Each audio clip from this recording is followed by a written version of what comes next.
Moi, je suis pas trop au courant de tout ce délire. Je sais qu'il a pillé l'Afrique, mais qu'est-ce qui se passe exactement au niveau judiciaire sur Monsieur Bolloré? Vincent Bolloré n'est pas Let's seulement le go. meilleur ami de Cyril Hanouna, Moi, je ne crache pas dans la main qui me nourrit. c'est Oh aussi un putain. homme d'affaires puissant, un capitaine d'industrie et un vrai mania des médias. Mais le bruit et la fureur hanounesque feraient presque oublier l'origine du clash, l'évocation par le député Louis Boyard, dans un média de Bolloré, des affaires de Bolloré en Afrique.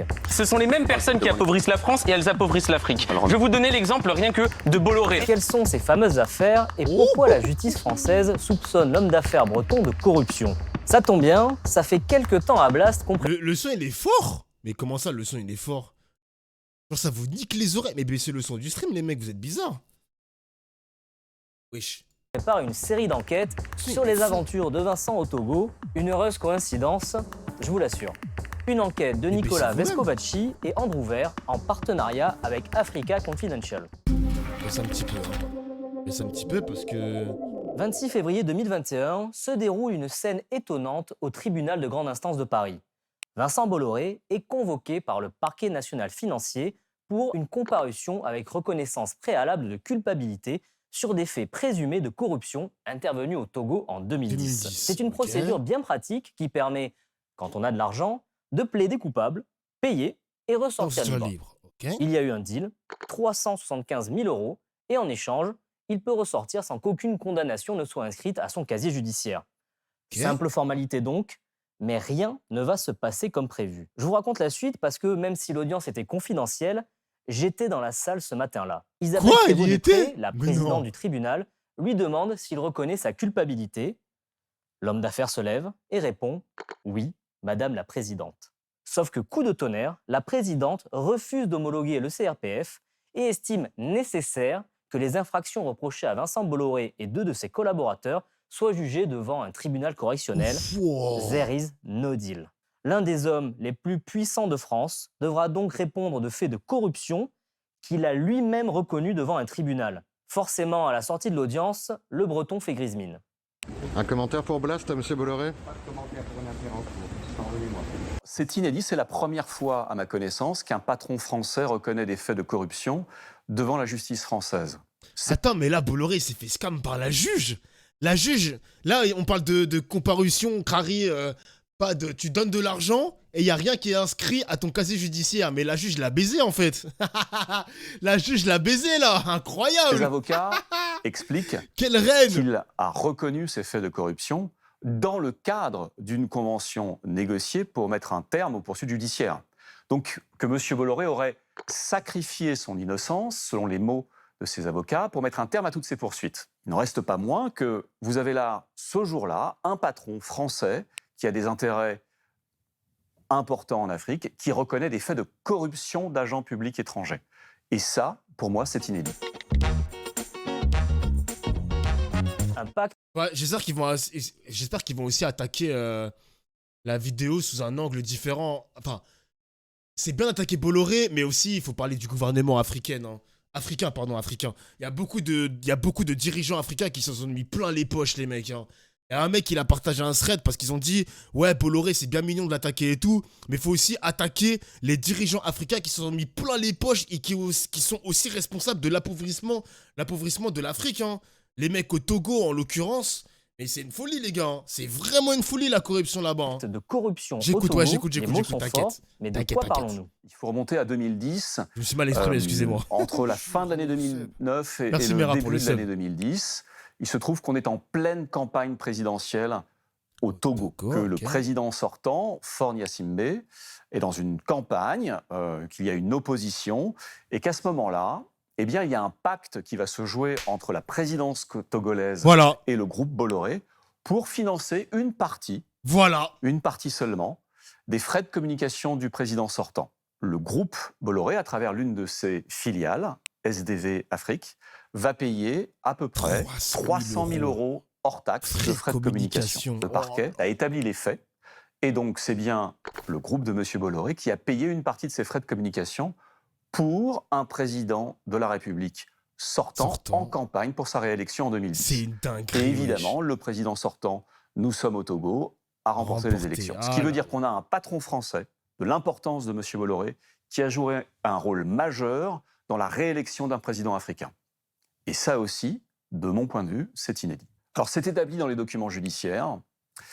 Monsieur Bolloré a bénéficié de contreparties industrielles, économiques et fiscales pour de nombreuses de ses filiales présentes au Togo. De la fin 2009 à mai 2010, les différentes filiales du groupe Bolloré vont bénéficier d'avantages très importants, et notamment la construction d'un 3e quai sur le port de Lomé, mais aussi des avantages fiscaux. Mais je me demande, les gars, comment ils peuvent traiter ce genre d'informations au niveau des médias mainstream. Genre TF1, France 2, France 3, M6, avec le 1945, BFM TV, CNews en l'occurrence, C8. Là c'est un média indépendant, donc Blast, c'est un média... je sais plus ça appartient à qui, Blast. J'avais regardé leur Wikipédia. Blast, Web TV... C'est une société coopérative d'intérêt collectif, donc financée par le biais d'un financement participatif, donc c'est full indépendant, ça appartient à Denis Robert. C'est pas possible que ça parle dans un média mainstream, les mecs. C'est pas possible, Bolloré, il est trop puissant, frère. Bolloré, il est trop puissant pour qu'on en parle dans des chaînes mainstream. Je peux dire que pour le parquet, folie, on assiste bien à même ce les moment-là journaux papier, à un genre. pacte de corruption entre des intérêts politiques togolais et un groupe français aussi puissant que le groupe Bolloré. Il se trouve que le port de Lomé est le seul port en eau profonde de l'Afrique de l'Ouest. Le Togo, c'est un tout petit pays, c'est 5,5 millions d'habitants. Mais son port détient les clés de la logistique pour une grande partie de l'Afrique de l'Ouest. Ah ouais. C'est dans le port de Lomé que vous pouvez faire arriver des cargos très importants.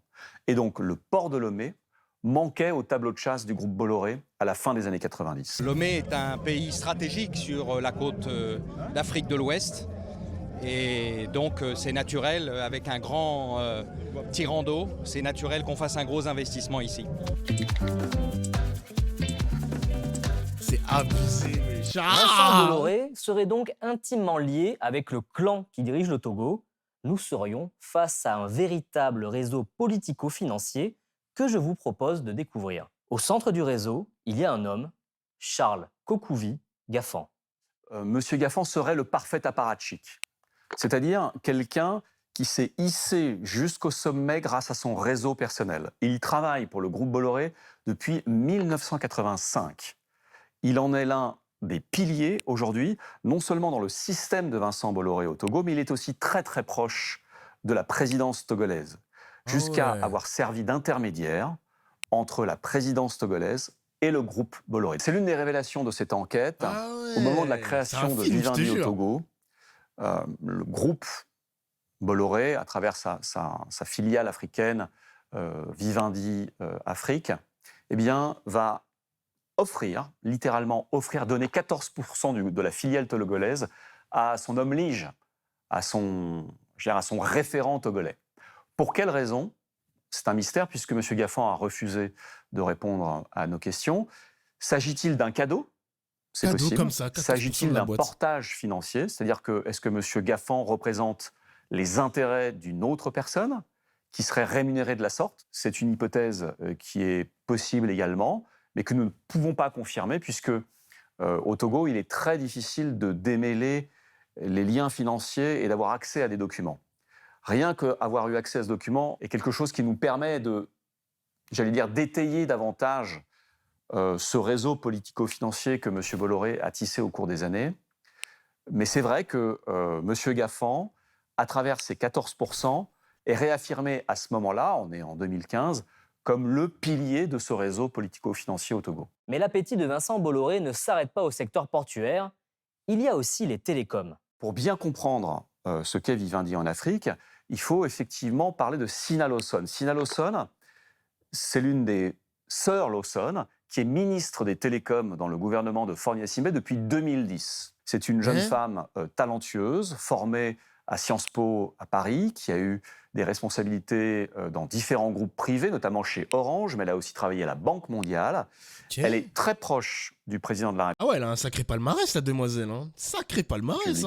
Togolaise. Et c'est elle qui va nouer les premiers liens avec l'Empire Bolloré et demander les premiers conseils pour refonder la politique j'allais dire, Internet et numérique du Togo, en s'adressant à une filiale du groupe Bolloré qui s'appelle Polyconseil. Au moment où le Togo veut se développer du point de vue Internet, veut développer la fibre, eh bien, il va y avoir une sorte d'appel d'offres, un appel d'offres qui va se transformer en fait en une distribution de licences Internet que Vivendi va récupérer. Vivendi va récupérer l'une de ces licences.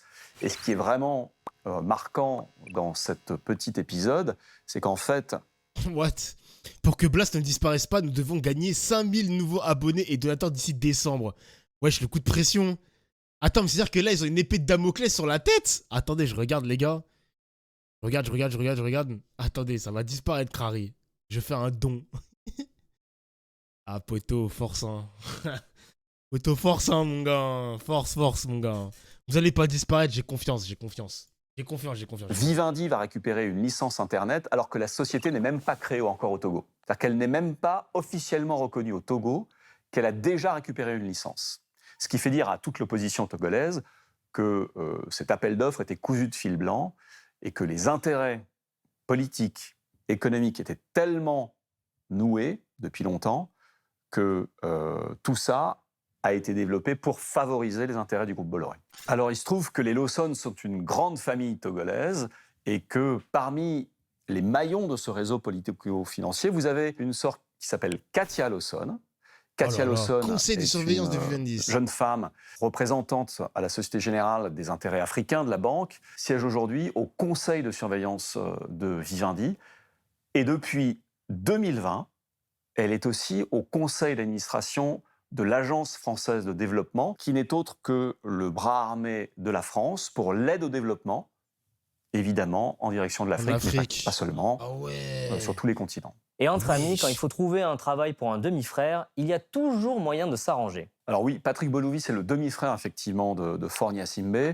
Ce qui est assez intéressant, c'est que M. Bolloré dit l'avoir rencontré dans un cocktail, d'avoir remarqué que ce monsieur était d'une qualité rare. C'est pour ça qu'il a demandé à ses équipes de l'embaucher dans sa filiale togolaise. Or, au sein des équipes, même de son groupe, on a commencé à se demander qui était ce Bolouvi, apparemment, il ne venait que très peu souvent au bureau et il n'avait finalement aucune responsabilité très concrète.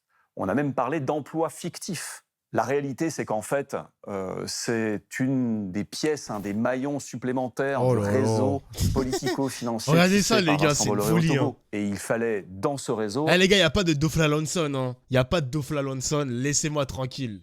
Foutez-moi la paix. Avoir une de ces pièces qui est le demi-frère du président de la République. Ça peut servir, un demi-frère de président de la République, quand on fait des affaires au Togo. Et M. Bolouvi est devenu une pièce maîtresse de ce système, avec un salaire pas négligeable pour un Togolais, aux alentours de 8 à 8 500 € par mois. Face à ces ennuis judiciaires, le capitaine d'industrie est en train d'abandonner son bateau africain. Aujourd'hui, M. Bolloré, pratiquement concomitamment à son histoire judiciaire avec le Togo, a décidé de céder ses intérêts logistiques et portuaires en Afrique. M. Bolloré n'est pas un Africain.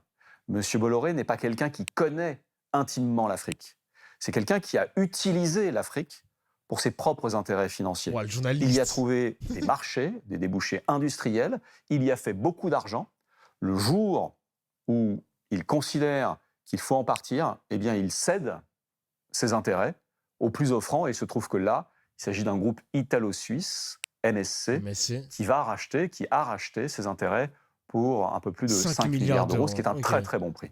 Il y a à peu près 8 mois, devant la commission sénatoriale... Ah, donc il a quitté, il est plus dans le business de l'Afrique alors, Bolloré. En tout cas dans le Togo, hein. Là on parle du Togo, hein. Je sais pas si le journaliste il parle uniquement du Togo, mais il a cédé son business, donc Bolloré Logistique, à un groupe italo-suisse.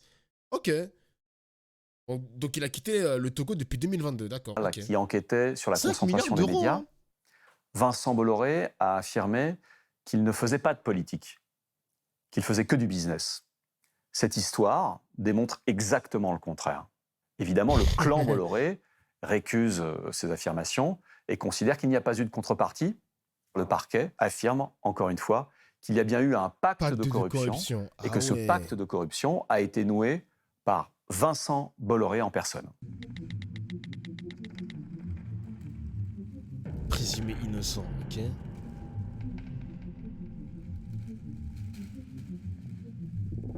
Depuis février 2021, le parquet national financier a renvoyé le dossier à l'instruction.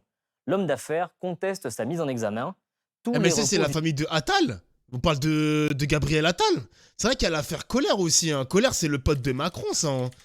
Ah, c'est une folie, les gars. Ouais, Alexis Colère. Ah, c'est ça. Non, c'était un proche. Ah oui, c'est un proche d'Emmanuel Macron parce qu'il était dans le délire. Il était sous la présidence d'Emmanuel Macron en 2017, mais il était aussi dans le gouvernement de François Hollande, les mecs. Hein. Parce que c'était le directeur de cabinet de. Ah, comment il s'appelle? Merde.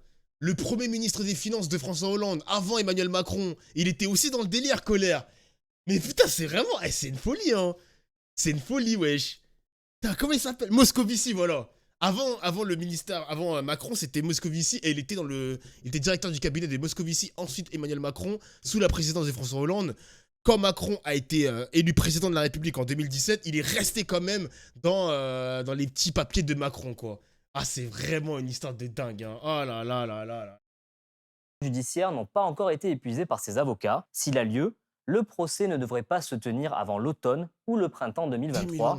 Okay. Il faudra alors que les juges ne tiennent pas compte du fait que Vincent Bolloré a déjà reconnu sa culpabilité précédemment. Kafka, tout ça. Un dernier mot, Cyril? On ne vient pas chez les gens pour chier sur le tapis. Ah oui. Je vous le dis. Voilà, cette vidéo est à présent terminée. Pour aller plus loin, rendez-vous sur notre site pour consulter les 4 volets de cette enquête sur l'empire africain de Bolloré.